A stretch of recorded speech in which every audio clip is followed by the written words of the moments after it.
Dan di sini saya akan membahas 5 kisah nyata di balik pembuatan logo studio Hollywood. Yang pertama, DreamWorks. DreamWorks telah meluncurkan serial filmnya yang berjudul Madagaskar dan Kung Fu Panda pada tahun 1994. 3 orang dengan nama Steven Spielberg, sutradara Disney Jeffrey Katzenberg, dan produser musik David Geffen memutuskan untuk membuat sebuah studio film baru. Awalnya 3 orang menginginkan komputer yang dihasilkan pria yang sedang memancing di atas bulan. Tapi seniman efek visual pada saat itu menuntut agar logo dibuat dengan tangan. Jadi saat itulah mereka memperkerjakan ilustrator yang bernama Robert Hahn untuk merancang logonya. Logo itu dibuat selama 3 bulan. Lalu Steven Spielberg jatuh cinta dengan logo yang dibuat oleh Robert Hahn sehingga digunakanlah untuk merek perusahaan baru. Dan anak nelayan kecil di bulan berasal dari anak Robert Hahn, William Hahn namanya.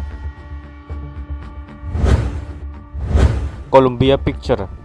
Awalnya disebut Columbia, logo ini diciptakan pada tahun 1924 yang memamerkan seorang wanita memegang obor berkedip terbungkus bendera Amerika Serikat. Dia menjadi simbol dari Amerika Serikat dengan latar belakang suram bersama hiasan kepala. 6 tahun kemudian, obor itu tidak lagi berkedip-kedip dan bendera itu hampir tidak jelas.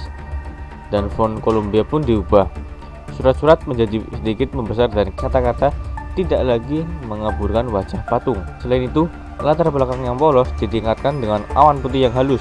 Kemudian logo perusahaan telah diupdate untuk menjadi Columbia Pictures dan yang sebelumnya hanya Columbia saja. Pada tahun 1993, Columbia Pictures dibeli oleh Sony. Logo sangat drastis perubahannya yang dirubah melalui komputer grafik yang dihasilkan.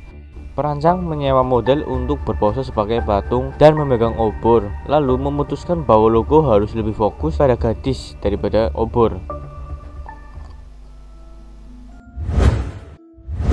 Yang ketiga, Paramount Pictures. Awalnya disebut The Famous Player Film Company atau Selebrasi Player. Perusahaan ini berproduksi dan didirikan pada tahun 1912. Perusahaan ini dibesarkan oleh film investor Adolf Zukor dan pecandu film Frohman bersaudara. Logo asli memamerkan puncak gunung yang tertutup salju dan dikelilingi oleh bintang-bintang dengan logo bertulisan Paramount Pictures. Gunung itu awalnya didasarkan pada gunung Ben Lomond di Utah di mana ilustrator menghabiskan masa kecilnya. Gunung itu dikelilingi dengan 24 bintang dan 1 bintang film yang berada di bawah kontrak dengan perusahaan pada saat itu. Selain itu, gunung tidak lagi didasarkan pada gunung yang sebenarnya, dan inilah yang dihasilkan oleh komputer. Yang keempat, Metro Goldwyn Mayer atau MGM. Perusahaan ini memiliki ciri khas dan logo yang sangat terkenal, yaitu auman singa. Lebih dari 7 singa telah digunakan selama bertahun-tahun untuk membuat logo ini. Logo pertama tidak berisi suara, sehingga singa itu hanya ada untuk memamerkan penampilan saja. Singa kedua, Jackie namanya, adalah singa yang pertama mengaum. Meskipun film saat itu tidak memiliki suara, fonograf ditempatkan di belakang layar sehingga pada awal setiap film dimulai, singa yang ketiga lebih tampil sebagai logo sebelum Leo. Logo akan muncul, penonton akan mendengar raungan yang terdengar dari layar, yang sebagian besar dari kita sudah melihat logo ini menjadi perwakilan resmi dari MGM.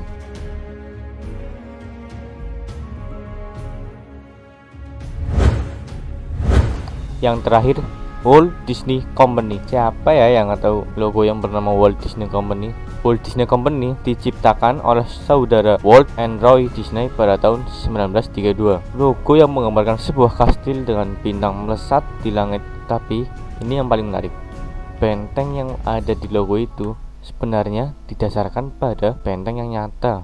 Neuschwanstein Kastil adalah kastil Disney yang didasarkan pada logo itu. Istana Romawi pada abad ke-19 yang telah dirubah. Benteng itu juga prototipe untuk kastil di Sleeping Beauty Disney di Taman Paris. Logo hasil yang 2 dimensi akhirnya dapat dirubah dan diperbarui ke versi 3 dimensi dengan komputer grafik yang dihasilkan. Hal ini didasarkan pada benteng dan Cinderella untuk yang pertama kali ditampilkan di premier Pirates of the Caribbean yang berjudul Dead Man Chase.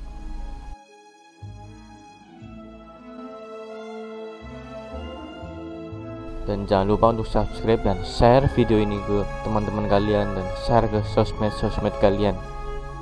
Terima kasih.